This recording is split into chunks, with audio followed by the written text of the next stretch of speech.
What's up, guys? Welcome back to the Colecast. My name is Francis, and I'm out of practice, so you'll have to forgive me on this one if it's a little odd or choppy, or if I forget how to speak intelligently. Not that I ever knew how to do it before. This is the beginning of our new setup. We were supposed to have new theme music, but Evan decided no.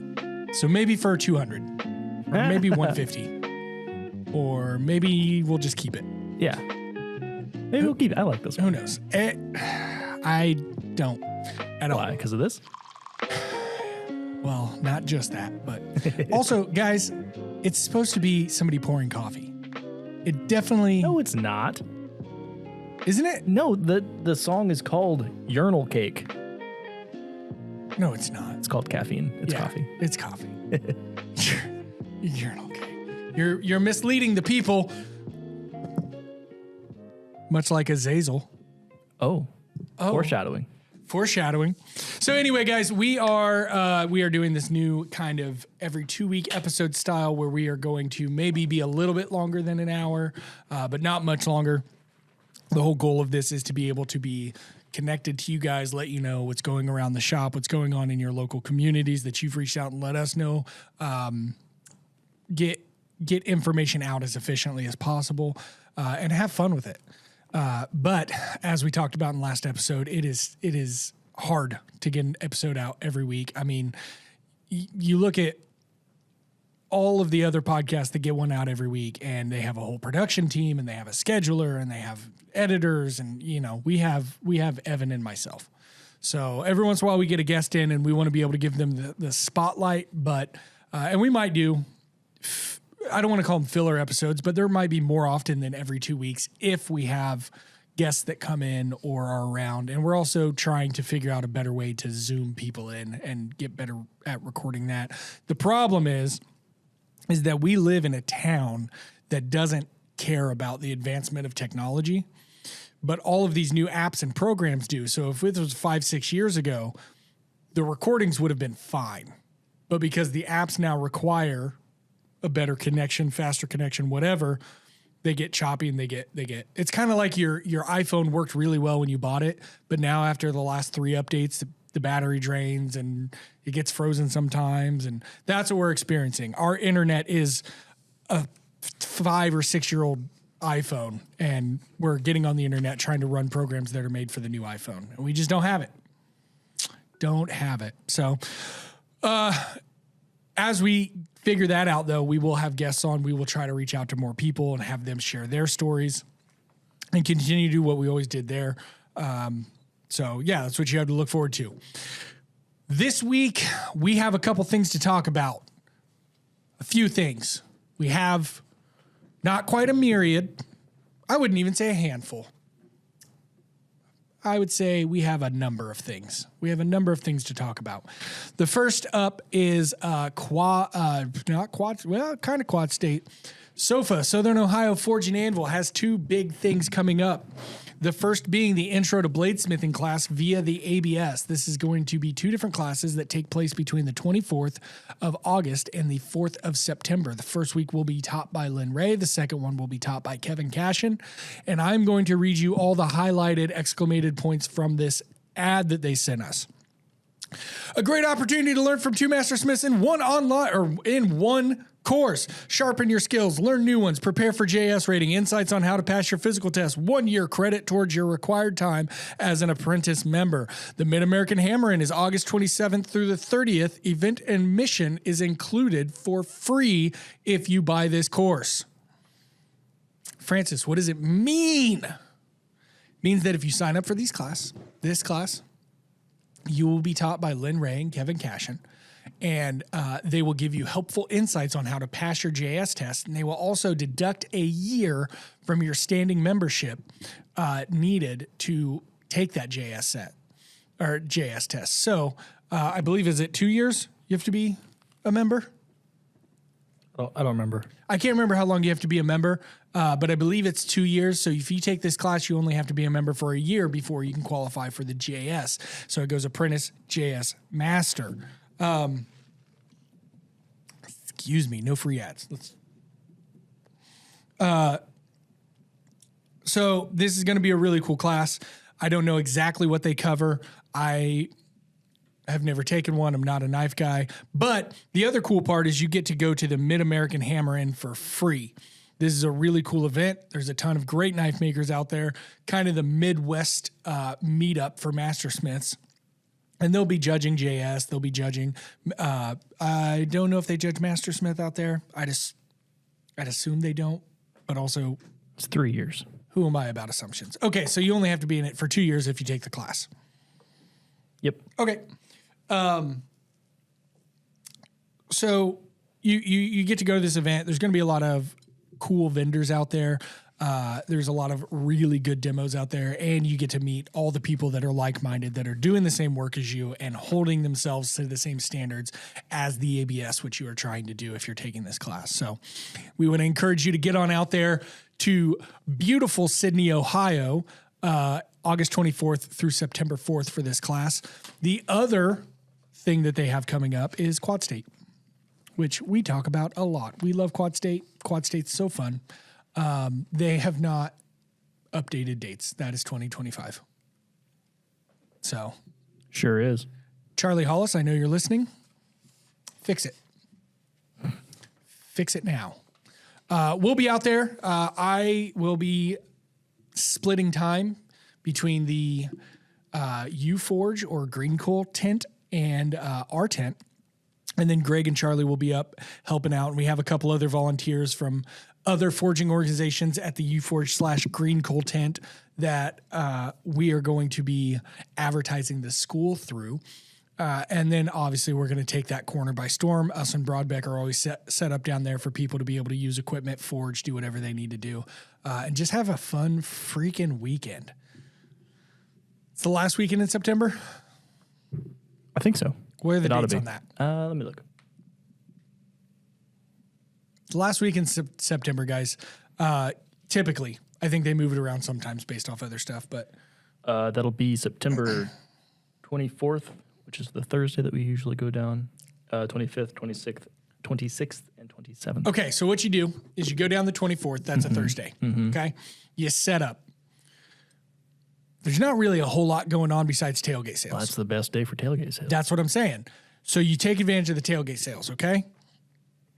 And then on Friday and Saturday between 9 and 5, you go and you watch the demos and you meet with people and you interact. And then from 5 to 9 or 5 to 10, depending on how much of an old man you are, you just go do stuff. You can forge with us. You can talk at people's campsites. You can do more tailgating. You can watch the competition. You can do the raffle. You can do the auction. All these things are encouraged, right? And then here's the part I want. Everybody always misses out on this one. The most fun that one can have at Quad State is on Sunday morning when you wake up. You clean your freaking campsite. Oh, I love that part. And you don't leave a piece of trash. As a member, as a member of SOFA who has no responsibilities and does not have to help them clean, I just want to say that we are incredibly blessed to be allowed to use the fairgrounds for this weekend. They are beautiful, beautiful fairgrounds. SOFA goes out of their way to rent golf carts and trash disposal and porta-johns and make sure that you have the best setup for an event possible. The least you can do is clean up after yourself. So last year we did a big push on paying to camp and paying for admission, not sneaking in and not skipping out on paying the bill for camping. So this year my big push is going to be cleanliness. I want to encourage people to be clean, to clean up after themselves. If you see a filled trash can, stomp it down a little, right? Like, just do what you can. We, Coal Ironworks, in the past, historically, have been some messy boys. And that feels bad. I don't like that. I don't want to have the reputation of being the messy boys at Quad State. Not that SOFA's ever called us out or anything like that, but sometimes I'll walk by the tent after going to the bathroom or getting some food and I'm like, hey man, I got water bottles over here and I got trash bag over here, and I got scrap steel here, and it's just kind of. We got to learn to confine it. I'm bringing out a bunch of kegs. I bought a bunch of kegs from Zach. Like we cut the tops off. Oh, okay. I thought you were having a party. No, well, we do. Not a several keg type party. But I'm going to bring out some kegs, and hopefully we can keep things a little bit more organized like that by having a scrap keg. We can have a quenched keg. We can have all that stuff. A regular keg. A regular keg would be nice, actually, on those hot days. But it's going to be a great time. Come out to Quad State last weekend of September, potentially. I believe that is when it is normally held. My timelines run together. Next thing we have to talk about, guys. Almost made it. Buckets. Next thing we have to talk about. Last episode was our 100th, and we covered a lot of things, but we had some giveaways. And I wanted these giveaways to be really funny and get a lot of involvement and people have fun with it. And some people did. But a lot of the winners, we got some really heartfelt responses. We had some really heartfelt nominations for the Rookie Smiths. So before I announce anything or before I say anything, I want to take the time to extend my gratitude that is normally given to the blacksmithing community. And I want to extend that gratitude to your customers, because a lot of you guys, whether you were pushing for it or not, had customers reach out. In fact, the $1,000 credit was a post for you to make. I had multiple customers of people reach out and say, hey, I'm not going to nominate myself, but I buy X from this guy, or I took classes from this guy, or we've donated to this forge because they do free classes for veterans. So I give the blacksmith community and the knife make community kudos all the time, but a lot of your customers reached out, and what was really inspiring was a lot of it was very, very selfless. We asked you to be selfish in the posts of, getting a couple new shirts maybe and $1,000 credit. And your customers saw that and they said, oh, there's a giveaway. I bet they have an email address. How can I pad what do they call it? Pad the stats for my boy. So if you guys know of anybody that nominated you, that email was read. That email should have gotten a reply. I think I replied to all of them. But it was really, really cool to see your guys' customers and the people around you reaching out and going up to bat for you to win a contest. So thank you very much, consumer community. You know what I'm saying? Evan, do we have anything fun and special way to announce? Which order do we want to do it? Probably shirts, cart, and then credit, right? Yeah. Okay. Ooh, right into the mic there, that snot rocket leaving my body. So the shirts, let me explain this. The shirts, I don't know if our directive was not great or if people just didn't have time to enter a bunch of different ways. So they entered the way that the one that they really wanted. But we did not get an entry with a Dirty Smith. So what we decided to do was we're going to give away 2 of the America shirts, the Freedom shirts, whatever we're calling it. I don't know. I'm so bad with stuff like that. But we're going to give away 2 of those. One of them is going to a young man by the name of Sam Kent. I should have had you, when you asked me to have stuff pulled up, I should have had this post pulled up. But Sam Kent said, blacksmithing is cool because it's not communism. And I think his exact words were, you couldn't put your maker's mark on your creation because everything was awarded under the government. But in America, you can claim what you have created. To which we responded, dude, have you ever seen an Apache helicopter flyover? Name a communist state that does something even half as cool. It just is what it is. We love freedom. We love what America stands for and what we're striving to be, what we're hoping to be. And I think he's absolutely correct with this. I know there's kind of a uptick in, there we go. I know that there's kind of an uptick of people looking at different political avenues or government types, and communism is getting just a little bit of a more attention than it normally would. So I love the fact that somebody took the time to crap all over communism. We bleed red, white, and blue, not just red.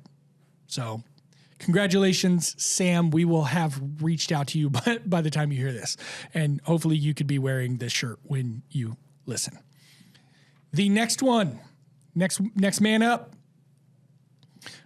He made a post showing his time in the service. He also made a post that was, I think, a threat.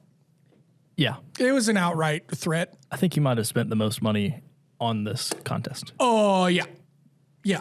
Yeah. He made a couple posts, entered a couple different ways. Are we allowed to show that?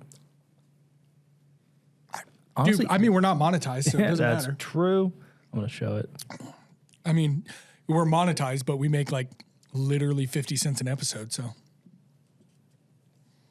Yeah. Cole, if you give me an induction forge, I could I could likely stop committing felonies behind my shop. Not an actual promise. This has so many implications. First of all, the giveaway was not for an induction forge. It's for $1,000 credit. Second of all, I could likely, like, he's not even sure. He's like, yeah, I might be able to stop committing felonies behind my shop. But also, what felonies are being committed behind your shop? The felony could just be the switch. Yeah, potentially. He's just having fun. Yeah. I don't, everybody's got an opinion. My opinion, not a felony, not even a misdemeanor. That's a ticket. That's a ticket where I come from. But Charlie's going to win a Freedom shirt as well. And this is because of his entrance, showing his service time and talking about what it meant to him. And even though he didn't outright state it, he did tag us in this picture. And then he also talked about why this decision was important to him. And it was somewhat blacksmithing related. And after the first post, we're afraid of you, Charlie. So happy Freedom shirt, bud. He's such a joy to follow. If you guys don't follow, is it Broken Anvil? Yeah. If you don't follow Broken Anvil on Instagram, he is a delightful follow. He is Broken Anvil Knife Work. Sorry. He's very, very funny, and he just has fun with it. He doesn't take anything overly seriously. And I think that he's one of the people that reminds you that what we're doing is cool and fun. And it's really easy to get into the nitty gritty of like, oh, this precision measurement, and I took this over here. And he's just like, yeah, dude, I made a knife. Watch me shoot guns. Wow. I think it's super cool. All right. So moving on, maybe the more heartfelt ones here. I want to tell my story of this young man that is going to be winning the Forge Cart. So we launched the Forge Cart, and immediately I start getting correspondence, and you clearly already know, if you're listening, who won. You won. If you're listening and you're like, oh, I wonder if that's me. Yes, you won. So we launched the Forge Carts. I immediately start getting correspondence with this young man talking about, and very politely, this is not asking for handouts. He's, hey, I don't quite have the money for a Forge Cart, but I would love if you guys have a refurb or a return or anything like that. If you guys could cut me a deal on one, let me know. Put me on the list. I've heard you've done it for other people with other machines. I said, no, I don't have anything right now, but I'll keep you in mind. And then, a couple follow-ups. And he just seems like a nice, genuine kid that is trying at every avenue to acquire equipment and to do better. And just all in all, just seems like a polite, respectful kid, I guess. I don't really know how to expand on that. So we launched this announcement, and I get another email, and I was like, hey, check out, we're actually doing a giveaway. Check it out on our podcast or whatnot.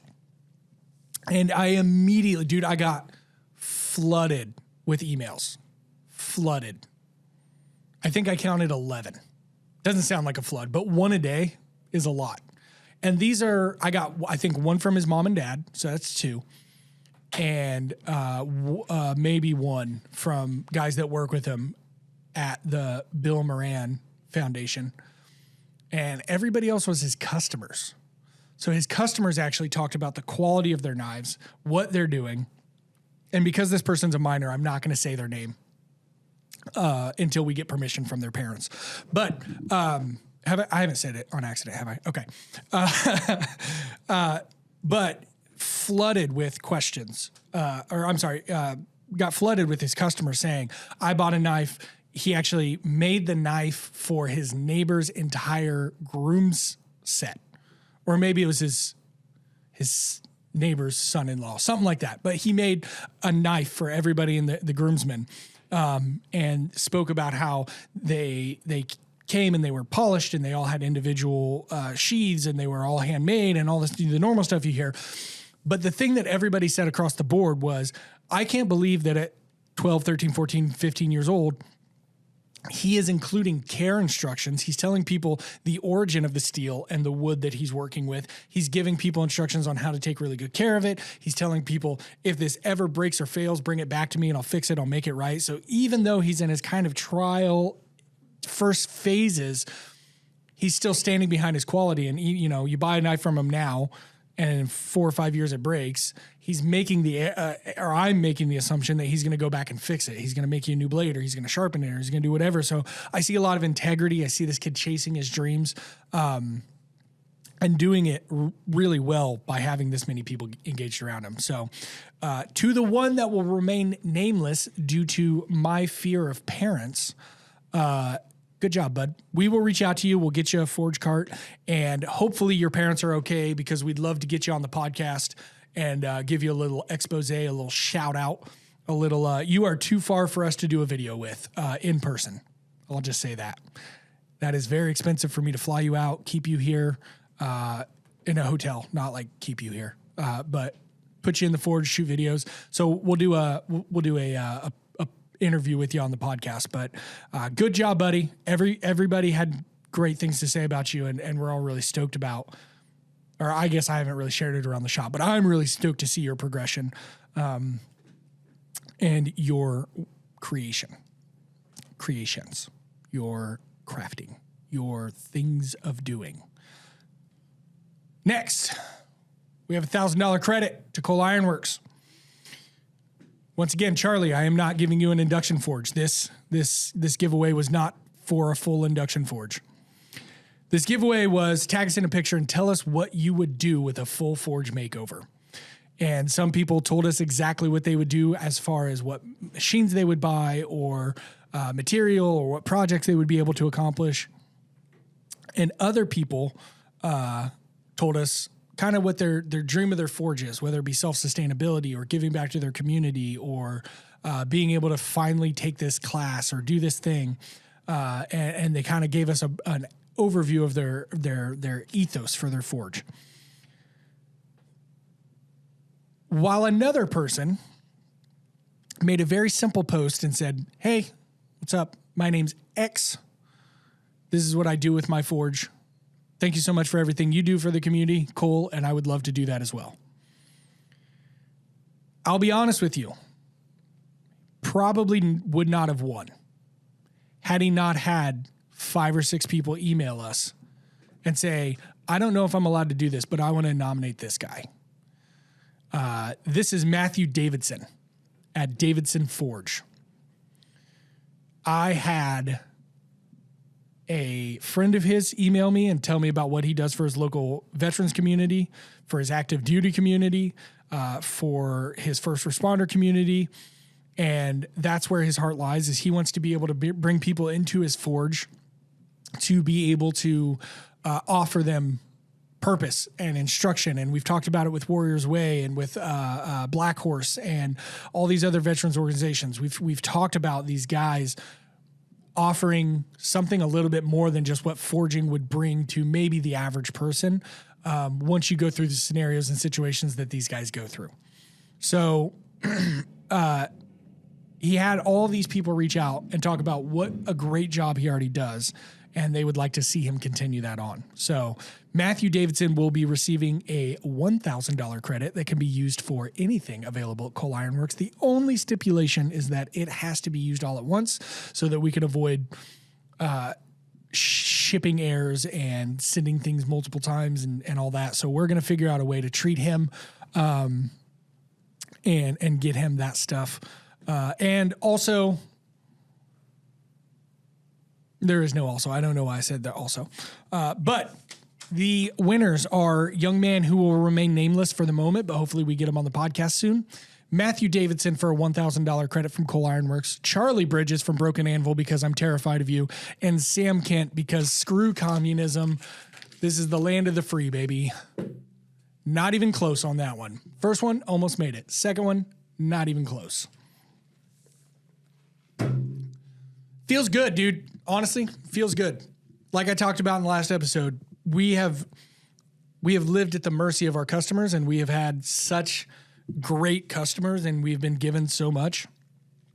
Feels good to be able to start giving some of that away and repaying that. And behind the scenes, Logan and I are thinking through ways of being able to do stuff like this more often. It might not be giveaways on the podcast. Let's throw that one in there. It also is probably not going to be as big as what we just did. Let's throw that in there. But Logan and I are looking at a way of, we love being involved in the community. We love going to shows. We love sending shirts for raffles and supporting your events that way. But we also, dude, we just like being giving, and we like being loving, and we like, Kurt, great example. Went over to his shop. I think I showed it on the podcast when it happened. Went over to his shop. He's like, "You ever had a cross peen?" I said, "Oh, I don't have the whatever." Explain my situation. He goes, "Well, I'll take this one. See how you like it." We want to be in a position where we can do that as well. So we're inspired by those around us. We're inspired by you, and that feels good. Now, before I get into the segment that we have recently announced of blacksmithing throughout history, both lores and scientific history, for lack of better terms, I want to tell you guys about my time at the IBA. It was absolutely terrific. Ed Brazil did a fantastic job demonstrating throughout the weekend. Andrew Kite did a wonderful job. We did not get the tire hammer we thought we were going to be able to bring up. It was supposed to go, it's supposed to be on sale for tailgating. So they were like, yeah, you can use it so that people know that it can run. We get to the event. They had some car troubles. They weren't able to make it to the event. So we had to go get a little giant from Paul's house and get that kind of fabbed onto a base and then delivered. And I think they genuinely did that in like an hour and a half. Like, they went to Paul's, they fabbed a base, they got it mounted to the base, they got it back on the trailer, and then put in spot in like an hour and a half. Paul's a madman. Paul's insane. Within 5 or 10 minutes of figuring out that the scenario was the scenario, he was in his truck and on the way to go get it remedied and fixed. We also did a iron bloom. And I set my table up in front of the iron bloom, and it was freaking cool to watch how careful they were with the charges. But at the same time, it was like, once you kind of know the outline, just throw her in there, right? We were able, I think they said that they gave about 30 pounds of charges, and we created about 22 pounds of steel when they weighed it, if I have my numbers correctly. I should have written this all down if I was going to recap it. But John and Shane made an axe. A couple other guys just refined it into billets, and then they went into the auction. But it was a great time. No injuries this year. We had a couple, what are those called? Bungee cord injuries 2 years ago. So everybody was safe. We had a great time. Corbin's dad did not make us hamburgers on Friday like he normally does. Friday and Saturday, he usually cooks us lunch, and he did not this year because somebody had to go graduate high school and have an open house. So he didn't provide us with food. But Corbin did demonstrate on Friday. He did a really good job. He did a small anchor. Not only was he able to speak about his forging techniques and why he was moving from one direction to the other, and why he was, why he was starting with one process before the other and going back and forge welding and stuff like that. He also did a really good job of explaining what the shape of the anchor was for, why it was pointed on one side, not the other. Why, when you look at the loop, you want it to be this way. And I think he did an overall really good job. Really proud of him. Don't tell him I said that, but we're all really proud of the young man that he has become, and I'm excited to watch him demo over the next few years and get really good at it. So that is our time at the IBA, except for the auction. So at the auction, because of the wonderful generosity of Tinka over at Blue Moon Press, we have won the traveling anvil. If you guys do not have one of these for your organization, I would highly recommend it. What it is an anvil that is small, okay? And every year you raffle on it, and then when you win it, you have to bring it back the next year, but you have to make a tool for the anvil. So here we have some pickup tongs. I've got a hold fast. I got a little V block. I got a hot cut. All of this is great if you're listening, because you can't see anything. I've got a drift. I got a couple hammers here.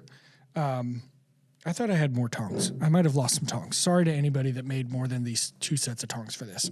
And then we also have a little mini swage here that, I guess it is technically a mini swage, but it looks like a full-size swage next to the anvil that Greg has already donated. But what we're going to do is over the next year, we're going to make a couple tools for this and then send it back, and then it'll go home with somebody else and they'll make a couple tools, and that is how that goes. That, when you buy it, becomes just a donation to your organization, obviously. But, 5, 10, 15 years later, you get to go back and say, hey, that traveling anvil, I made those pickups. Look, functional pickup tongs. Isn't that cute? You could trim your nose hair with those. Not that I need it. The other thing I wanted to show off is I got this railroad spike guy from Don Reitzel. I got this in the auction, and it is looks like Treebeard from Lord of the Rings. That's what I like about it. I like that it's from Don Reitzel. He's kind of an OG here in Indiana. That's a name you'll hear a lot when you're around the IBA. And I like it because it looks like Treebeard. So these are going to be on our desk for the next year for podcasting. This guy might stick around longer, but the anvil will only be here for a year. So if you have any suggestions of what tools to make, especially if they're super complicated, and we'll make myself, Greg, Corbin, Charlie, Nigel, Evan, anybody in the shop that is doing some of the tools for this, anything that'll make us want to throw our tongs down and quit forever, send them our way. I'm not saying we're going to do them, but I'd love to hear your suggestions. All right. Is that all we got, Evan? There's the big history story. Well, yeah. Okay. There's that. Is that all we have before we get into the big history? Oh, yeah, I think so. Okay. All right. Viewers at home, if you can think of anything, let me know what I missed. And I apologize if I did miss anything. So we're going to get into it. So we talked about a brief overview of a few different cultures, blacksmithing history. And so what we're going to do today is we are going to start with the biblical story of blacksmithing and how it is acknowledged and how it is used. A little bit. We're going to cover a little bit of history, a little bit of allegory or parable, what have you. But this is going to be pretty much the legend or lore within Judeo-Christian belief, whatever you want to call it. So, the first mention of metalworking is in Genesis 4:22. This is very early on. Genesis is the first book of the Bible, and we are only 4 chapters in, 22 verses into the chapter. So, this is very early on. This is where we meet Tubal Cain, who is the 5th great-grandchild of that Cain, the Cain you're thinking of Cain and Abel. But he comes pre-flood of Noah. I believe Noah's like the 24th generation from Seth. So Tubal Cain and Noah are distant cousins. So Tubal-Cain is described as the forger of every implement of bronze and iron. This is the only verse in the Bible most people would recognize that mentions Tubal-Cain. He is mentioned a couple other places in Apocrypha and non-Deuterocanonical books. So this is the only one that would be recognized, like New King James, NIV, stuff like that. That's the only verse we have of him. The verse that mentions him says he is the father. Some of the interpretations say he's the instructor. And one that I found said he makes things. They just kind of just laid it out. It's like, hey, he's the father of blacksmithing, or he's the instructor of blacksmithing. And then one was like, yeah, he makes stuff. That one was more like modern language, and I wouldn't, that one doesn't have a lot of clout. So he may or may not have been the first blacksmith, but he is the first blacksmith that we hear about in the Bible. This is the same chapter of the Bible where we meet Cain and Abel. So we have just found out about Cain and Abel. We find out about Abel's murder via Cain, and Lamech, who is Tubal-Cain's father, curses anybody who avenges him 70 and 70-fold after admitting to murdering two people. So he essentially says, I have killed a man for injuring me, and I have killed a child for bruising me.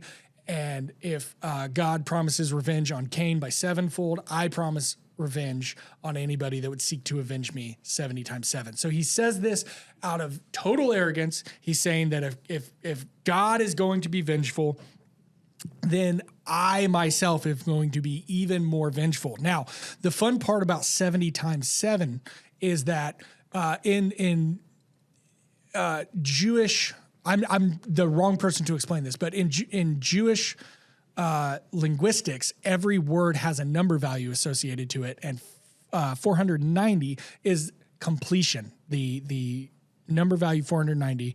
The word that is valued at 490 is completion. So anytime you hear 70 times 7, it means until completion. So in this story, Lamech is essentially saying, I will avenge, or I will cause revenge, or I will cause harm on anybody who avenges those two people's deaths until the completion of the revenge, which is the other famous part is when Jesus says to forgive your neighbor 70 times 7, which means you forgive them until the forgiveness is done. There is no limit. There is no, you forgive them 490 times, and then on the 491st, you're done. Don't have to forgive him anymore. That's not what that means. What that means is that you forgive him until there is an end to your forgiveness, until you are completed in your forgiveness. And Lamech is saying the same thing here. He's saying that he will cause harm and torture and revenge until his path of destruction is completed. Now, because of that, there are rabbinical and some post-Judaism theories that the entire lineage of Cain was made essentially evil. And the reason that Tubal-Cain is mentioned as making swords and stuff like that, foreshadowing for earlier, making swords and stuff like that, is because their entire purpose is a path of destruction. This is nowhere in what is accepted, as the Bible that you would all recognize. Well, not everybody, but most people recognize as the Bible. This comes from a few other books, and we'll get into a little bit of that later on. But the beginning that we know about with blacksmithing is, okay, so here's this guy. He's a blacksmith, and they're telling you his family lineage. And his father is Lamech, and Lamech is a descendant of Cain. Cain is the first murderer. Lamech murders two people and then says, if anybody ever harms me or causes revenge to me, then I will come back and I will offer more vengeance than God did when he promised to be vengeful towards anybody that harmed Cain. That's where we're at so far. Okay? From what we know about blacksmiths during biblical times, they worked with iron and bronze, creating tools for agriculture, construction, and warfare. Blacksmithing and the Iron Age took place around 1500 BC, with soft metal work, copper, gold, stuff like that, being found as far back as 6000 BC. The original iron tools were cold hammered out of meteorites and have been dated back to 3500 BC, but the blacksmithing and hot forge work that we know it as now would be closer to 1500 BC. I don't have it in here, but one of the oldest weapons that we've found that has iron content was found in Pharaoh's tomb. And after looking through it and analyzing it and whatnot, had a very high nickel content, which made it malleable at low temperatures. So they don't know for sure if it was cold hammered, but the idea is that we did not have the ability to actually create iron because it was such an extensive process until about 1500. We might have been able to heat up meteorites. We might have been able to heat up natural things like that and be able to make them malleable. There's also there's a lot of refinery work. Refining is talked about a lot in the Old Testament. So things like gold, copper, silver, things that are easy to melt, you can do over a hot wood fire. Those things, those craftspeople and metal workers oftentimes are translated into blacksmith in the Bible. So when you're talking about anything pre-1500 BC, it might say blacksmith in the text you're looking at, but when you go into a lot of the either original translations or when you look at the context, they wouldn't have actually been what we would refer to as a blacksmith. They would have been either just a general metalsmith, because jobs were not so technical at the time. So between Tubal Cain and Saul, there's no mention of ironwork outside of the tribe of Joseph not being able to conquer the Canaanites because they had chariots of iron. So this is where I started to look at. I said, okay, so if we're looking at the lore, and a lot of biblical text is just historical text, and then you have things that are not physically proven, we're going to look at the timeline of how things are happening. That's where I started getting dates from. The Joseph's tribe, not being able to conquer the Canaanites, that would have been written at about 1400 BC.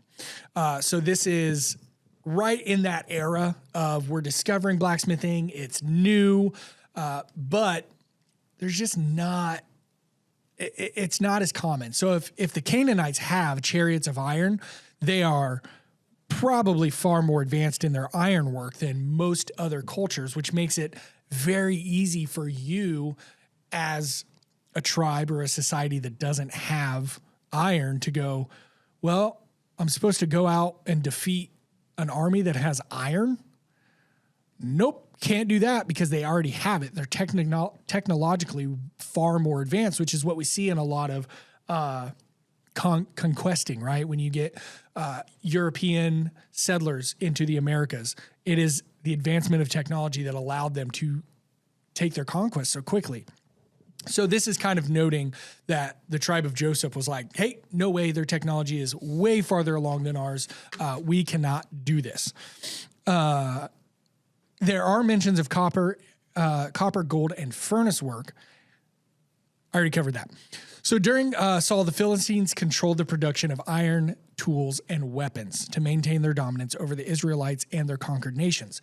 This is written, the reign of Saul was at about 1000 BC, and this is a historical reign. This is kind of, years might be inaccurate, but this is all documented.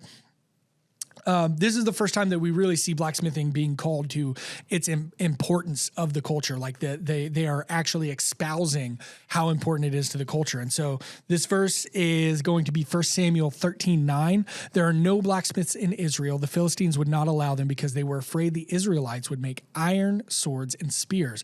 Verse 20, the Philistines could sharpen the iron tools. So if the Israelites needed to sharpen their plows, hoes, axes, or sickles, they had to go to the Philistines. 21. The Philistine blacksmiths charged 1/3 of an ounce of silver for sharpening plows and hoes, and 1/6 of an ounce of silver for sharpening pickaxes and the iron tips of ox goads. 22. So on the day of battle, none of the Israelite soldiers with Saul had swords or spears. Only Saul and his son Jonathan had such weapons.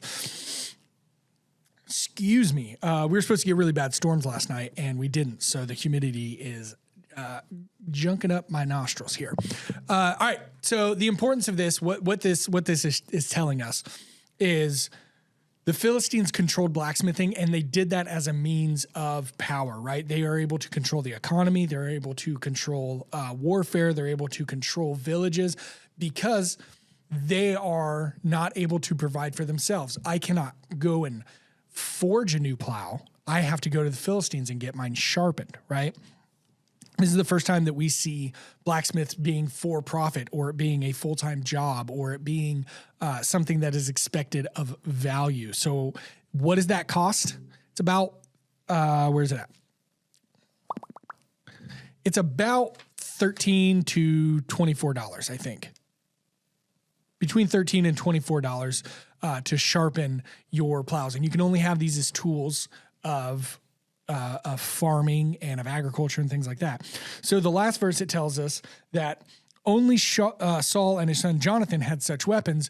The reason that that's important and that that is included is because at that time, because the Philistines didn't allow for anybody else to have weapons or to be blacksmiths, shows us that these were pretty good warriors who had plunder from somewhere else. So this goes deeper into the lore of they were able to cause an uprising because they were able to take weapons from other blacksmiths, whether it be the Canaanites or, whoever.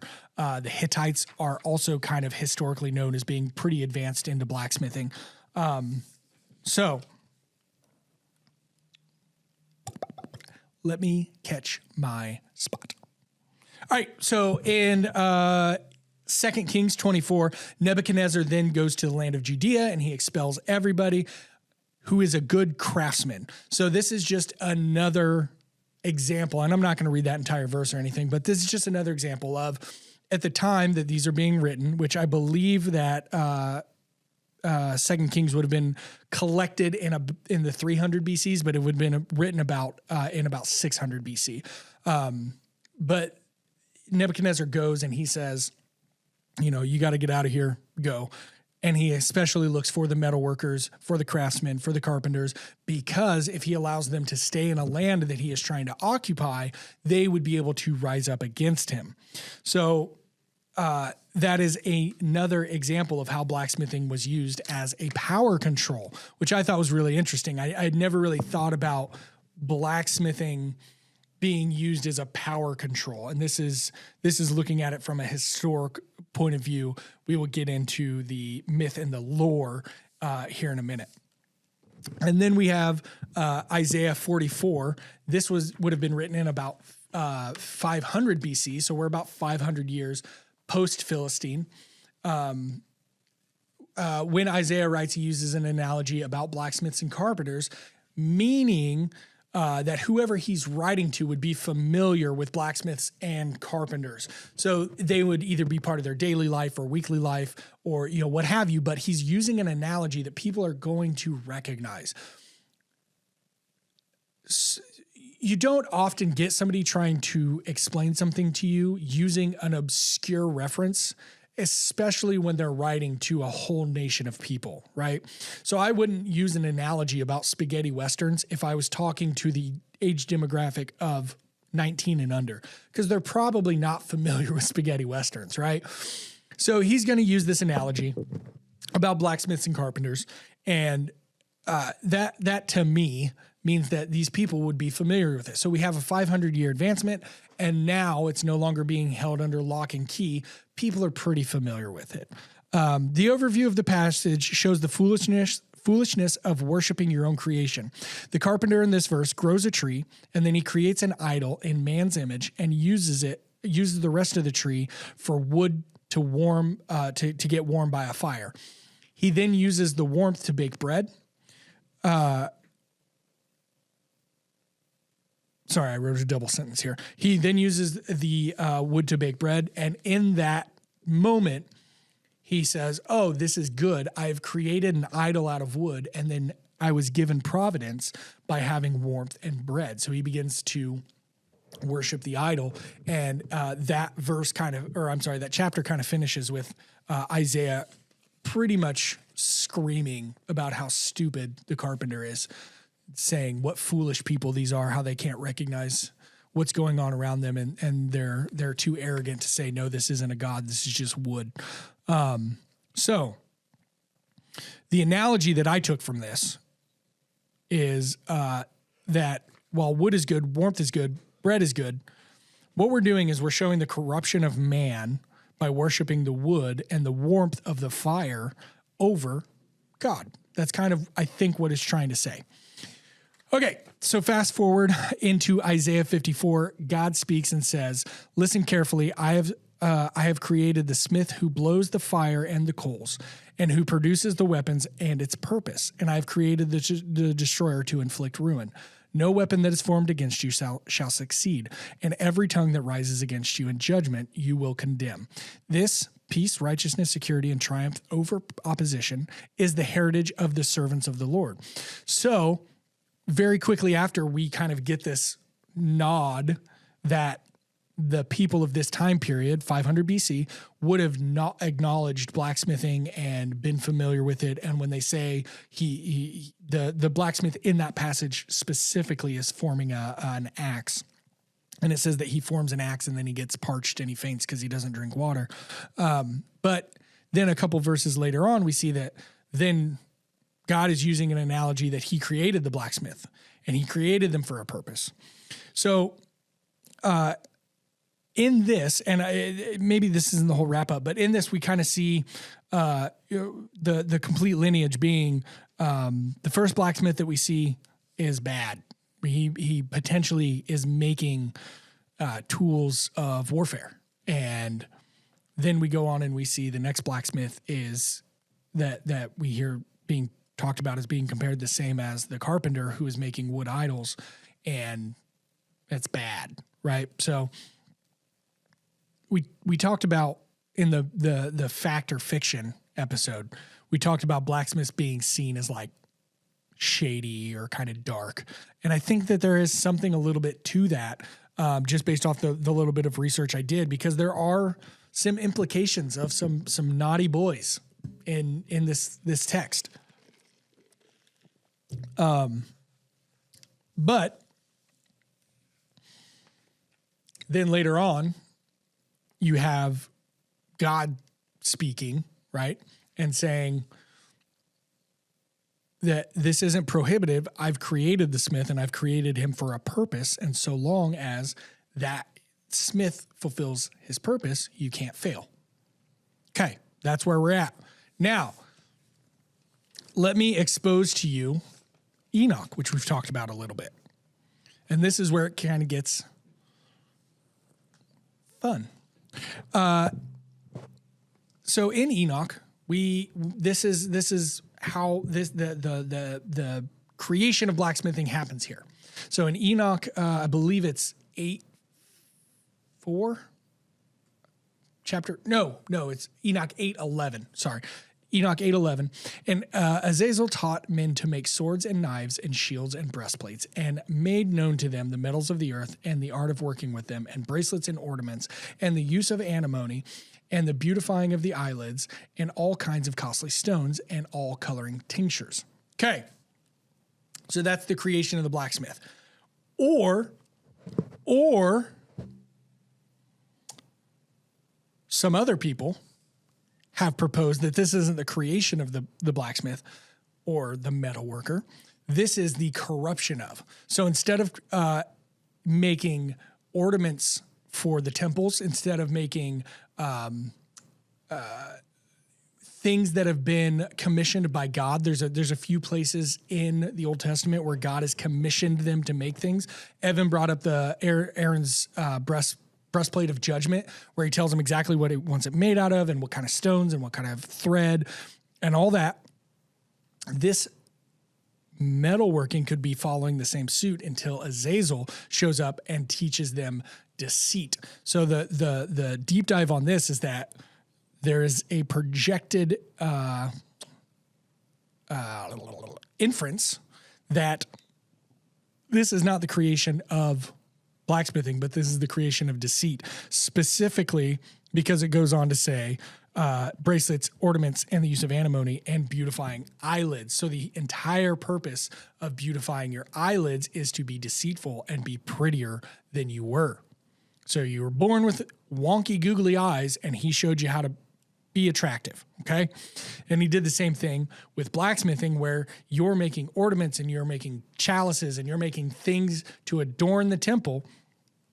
And then Azazel shows up and he teaches man how to make swords and knives and shields and breastplates, which are ornaments of warfare, which takes us back to, who is Azazel? Where's he come from? What's his whole thing, right?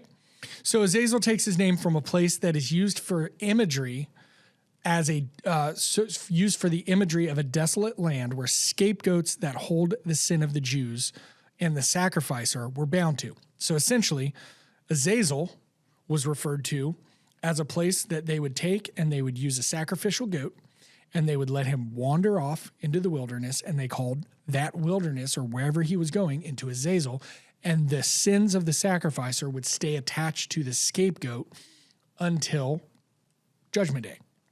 Now, we find this out in, I forgot to write down where we found this out at.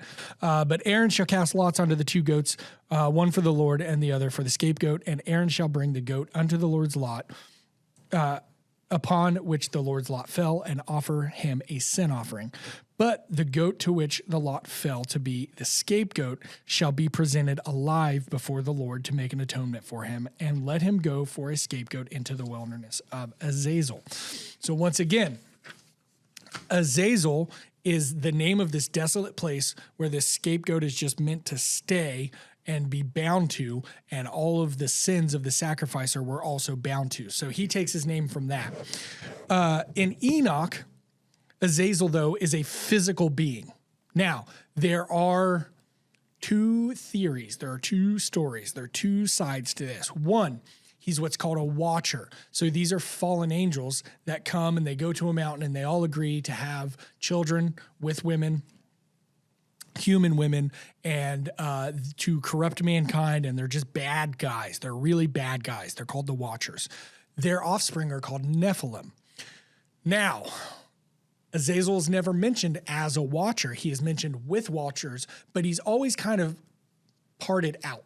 So while they are calling out the sins of the Watchers, they are often talking about sins from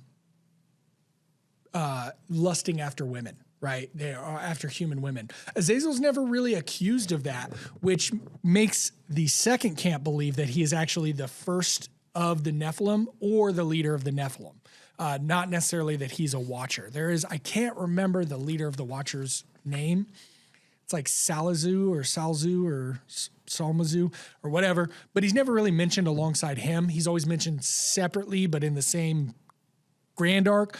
So there is the idea that he's not a watcher. He is the firstborn of Nephilim or the leader of Nephilim. Now, just like that desolate place that his name represents, in Enoch, the archangel Raphael takes him and binds him to large rocks where he is set in a desolate place until Judgment Day, until he can be destroyed. So there's a lot of imagery and inference, I'm going to use that word twice here, going on. Not only does his name mean something that he's actually living out, but there is also potential of his name being the inspiration for the name of the place. So that's what we know. That is the biblical, documented. Take it for what you have, looking at how history lines up to it. Some of the things are here and some of the things are there and whatever, but this is the Christian lore. This is the Christian lore behind blacksmithing. This is mostly in the Torah. Azazel's not in the Torah, but some of this other stuff is. So TDLR, too long did not read. I just recently found out what that meant. So too long didn't read. Sometime within a couple generations of creation, a fallen angel shows up and teaches the people metalwork, and because of man's fallen nature, it is used for evil things. However, authors also use smiths and craftsmen to talk about God protecting his people and shows examples of the work being stopped to control corrupted power, as well as God using the smith to provide for his people. I screwed that whole sentence up. I'm so sorry, guys. I'm going to keep going, though. We also know that the smiths and the craftsmen were the ones building temples and creating treasures through smelting and other refining processes. So there's both good and bad happening throughout the text. This is the part where I'm going to try to summarize everybody's lore and what I think that story is telling, right? Because no matter what religion or what culture or what people or civilization you're studying, any lore that they're passing down or any mythology that they're passing down always has a purpose, right? Homer in the Odyssey had a purpose. They were trying to teach kids something or even adults something, right? The Roman gods, all of their stories had a reason. It was a life lesson that went along with it. So my life lesson that I pulled out of this is the fire and the work being worshipped as opposed to God is shown as in negative light, as well as the intent of your work. So if you're worshiping just the intent of your work, shown in negative light. However, in most biblical scripture, the craftsman is spoken in a high regard, and he or she is using their trades to worship God or provide for something of value. So no, I don't believe that Christianity is teaching that blacksmithing is a sin, but after looking into the verses associated with trades, I can only believe that the moral of the story here, not that blacksmithing is a direct exact story in the Bible because we had to go a few different places to look for it, is that if you believe that your goal is to create, you can become corrupted by worshiping your own creation, instead of understanding why and what you are creating and following the purpose of that. So an example here would be is if I were to make this two-handed dagger sword collab thing, and I go into battle and I begin worshiping this sword because I got out of battle for free, right? That is where the corruption of man comes, is because I have lost my intent. I made this sword to protect my family and to provide for my family and make sure that it's a safe place for my family to live, and I'm going into literal war with something that I made, but instead of understanding and recognizing that this is my purpose is to protect my family and provide for those around me, I am now in the belief that my purpose is to serve the sword. Whatever the sword wants, the sword gets, right? That is where I think this rabbit hole has gotten me down into looking this stuff. And once again, please let us know in the comments if there's other tidbits you wanted us to cover. But there's 20 minutes for me to cover this. I don't have 4 hours to dig into this. I would love to, but what I'm getting out of it is in anything that you do with your hands, and this can be blacksmithing, you could be a cobbler, you could be a leather worker, you could be working a smell, it could be about typing emails. Whatever you're doing, remember the purpose of what you're doing and don't start to worship that. I do that a lot with just my, being at work becomes what the Bible would refer to as an idol, right? So just like the carpenter took the wood that he grew and he made an idol out of it, there's a lot of times that I will work specifically just to feel like I'm serving my purpose. And maybe my purpose in that moment isn't to be at work. Maybe my purpose is to be at my parents' house, enriching their life. Or maybe my purpose is to go help my friend move some stuff around, or whatever the case is. I'm not fulfilling my purpose because I've put work in front of that. I've put an idol in front of that. I think that is the moral that I pulled out of this. I don't know that that's the actual moral of blacksmithing in the Bible, because there's not really one consistent story where it covers the history and the lineage of it. But that's where I'm at. And as far as it continuing on, We also kind of avoided some of the parable-ish or allegory-ish or people speaking in reference to blacksmithing, but it's not specifically about a blacksmith. They're using it as an example. It continues to be talked about, and one of my favorite verses is 1 Thessalonians 4:11, and make it your ambition to lead a quiet life. You should mind your own business and work with your hands, just as we told you, so that your daily life may be with respect of outsiders, so that you will not be dependent on anybody. I once had a youth pastor that had I can't remember what the name of the Bible was, but it was essentially a slang modern English Bible.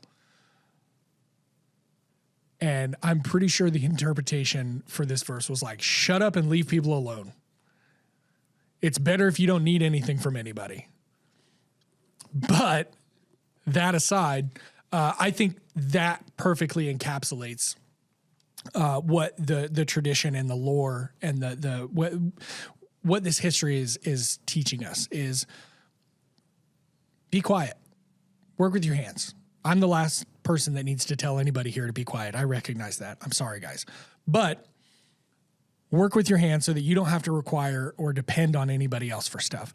And that kind of sums up how a lot of us feel as blacksmiths.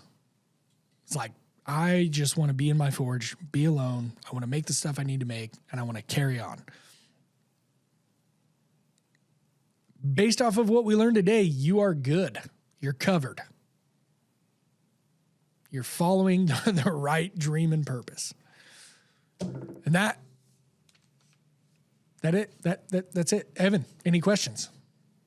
Evan has a thumbs up, so he has questions. Evan has a shaking head, so he's disappointed in me. He's nodding, so he's agreeing. See the importance of words, Evan?